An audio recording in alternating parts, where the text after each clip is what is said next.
What's good, y'all? KJ here with the Urban Fruit Forest, back with another one for you guys on garden fails and tales.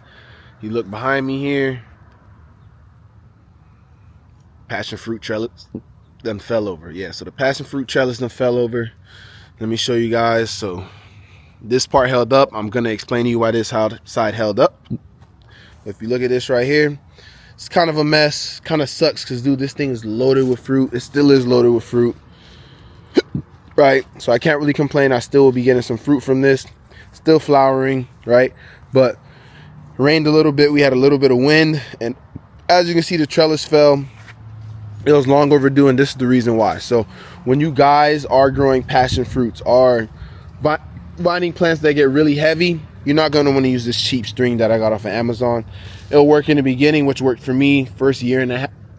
This thing grew well, it climbed all over it, but over time, as the vines keep wrapping around it, the weight gets heavy, wind comes in, takes them out. So you guys are probably wondering why this side did not fall over. This side, I did not use that cheap white stuff, so I used some leftover hardware cloth that I had.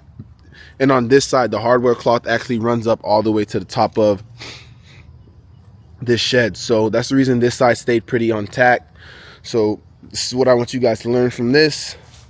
You got to have a good foundation before you grow, because as you can see,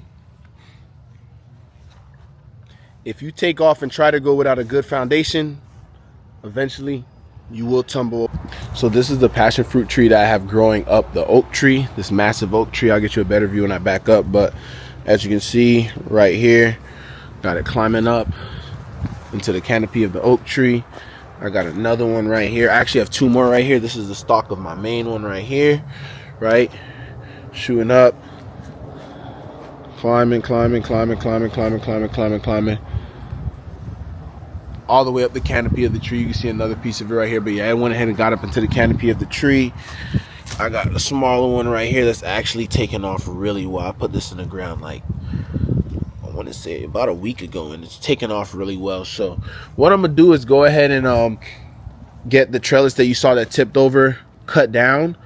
I'm gonna pull those plants up if possible, and I'm gonna just get them set up on this oak tree as well, because the oak tree is just a much better foundation for these vining plants to go ahead and grow. I'm honestly not even mad though. This is one of the things that I actually love about gardening, is that you learn as you grow. You're gonna run into mistakes, which I just did right here. Try to set plants up where there wasn't much good foundation, grew way too fast, fell over. Lesson learned, right? So you need a foundation before you could grow. Appreciate it, man. Every day you learn a new lesson, so we just got to go ahead and just make sure we find the positives in every situation. I could easily be mad about something like this, or I could be pissed off, right? So much fruit on there, right? And I could try and patch it up, throw a band-aid over it, fix it, but no, I'm gonna get the job done right. Actually, as a matter of fact, I'm gonna just take this down eventually. I'm gonna just let this have stay and harvest the fruit, but I got it up on this oak tree right here, so it is what it is. I'll catch you guys on the next one. I appreciate you for tapping in. And don't forget to like, comment, and subscribe to the channel. I'll catch you guys on the next one.